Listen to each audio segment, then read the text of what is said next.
Psychic Focus at psychicfocus.blogspot.com, and today's topic is Princess Diana, Secret Daughter.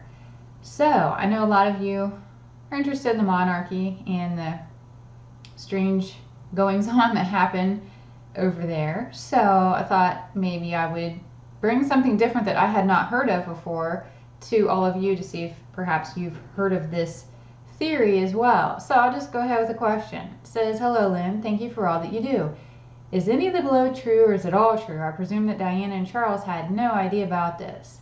It is alleged that Prince William was not his mother's first child. There is a secret sister, now 33, called Sarah, living incognito in a small New England town in the United States. According to this unbelievable claim, in December of 1980, Lady Diana Spencer, then a 19-year-old virgin, was ordered by the Queen to undergo gynecological tests to establish that she was capable of bearing children before her engagement to the heir to the throne could be announced. During these tests, the story goes, Diana's eggs were harvested and fertilized with Prince Charles's sperm. And tests proved successful. The engagement to Charles and Diana was duly announced. The embryos were ordered to be destroyed, but one of the teams who examined Diana had a rogue doctor. He secretly held one of the embryos back and implanted it into his own wife. She became the surrogate mother of the biological child of Charles and Diana. Sarah, the baby girl, was born October of 1981, 10 weeks after Charles and Diana's fairy tale wedding on July 29th of that year, and 8 months before William's own birth on June 21st of 1982. Sarah is reported as claiming that she grew up. She was always being told that she was a dead ringer for Diana. Then in her late 20s, her parents were both killed in a car accident. After their deaths, she came across a diary which revealed that she was a product of a donated embryo and the in vitro fertilization, tongue twister there, right? Which was still in its infancy in the 1980s. So, thank you, Lynn, for your readings. And there's also a link on my blog itself, a little bit more about this information in the story, where I think perhaps the person asking the question got some of their details from. So, big topic, right? One I'd never heard of. So this was really interesting. I wanted to tune into it. And when I did and thought about how the monarchy operates and all the stuff that goes on, I do get that extensive testing is done to ensure that there will be an heir to the throne. It depends on where you are in the lineup, but people that have a very high probability that they will actually be on the throne during their lifetime, or perhaps bear children that will most likely take the throne at some point in their life. Yes, there is some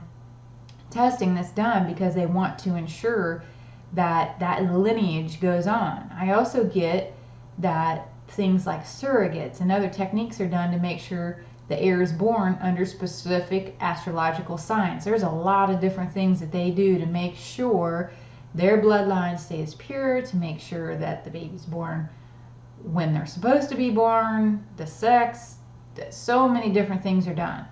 And I get that Princess Di did have to undergo these tests, as it was very important that Charles had an heir, specifically a boy. So there was a lot of different things done with that. This was one of Princess Di's first exposures to the horror that she would uncover while being married to Charles. See, they hid a lot from her that she didn't realize. She knew she was getting into some very heavy stuff, but I get that she didn't really know the full goings on of what happened behind closed doors until she was actually married. But this definitely put an alarm up for her. She still went through it though. They had to make sure that she was fertile and had viable eggs, and in the process I see them removing some eggs and fertilizing them so they could do some kind of genetic testing. They wanted to rule out any kind of diseases or anything that could have crept into the DNA pool. They're trying to keep this bloodline as pure as they possibly can. And I see that the testing came out okay, and Princess Di and Charles, they got married, which we all know that. And somehow through some of the tests they were able to tell that this embryo was a female, so the Queen ordered it to be discarded. Should it have been a male, she would have had it implanted into someone less significant in the bloodline, but that wasn't the case. The doctor took the embryo and planted it in his own wife, but she was aware and complicit. I know the question said that the wife was unaware. She was fully aware of what was going on. I also get that IVF was very new during this time, but the monarchy was a lot more advanced with their tests. So I'm not sure that they can even determine the sex of an embryo even now, but I got that somehow during that time, during whatever she did, they were able to tell that. And I get that the bloodline, the birth dates, DNA, genes, they've all been manipulated by whatever means they have accessible for centuries.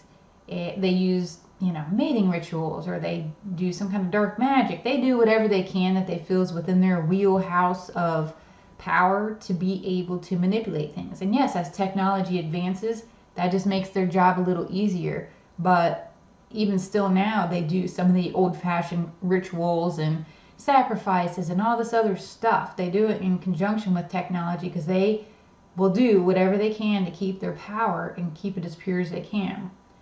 And I felt really bad for Sarah. And I'm not sure it was in her greater good to come forward. And I feel like the Queen is keenly watching her, and she is very displeased. I also feel for the doctor involved, because it feels very like he's on the radar too.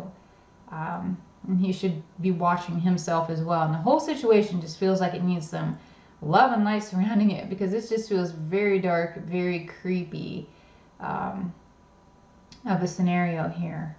And that was really all I got on this reading. I want to thank you for listening. Feel free to leave your thoughts. I'm curious your thoughts on this, if you've ever heard or suspected any kind of thing like this. It was new to me, so I always enjoy tapping into new stuff and learning and expanding my mind over different ideas. So I'm curious your thoughts on this as well. Again, I'm Lynn with Psychic Focus at psychicfocus.blogspot.com. Thanks. Bye.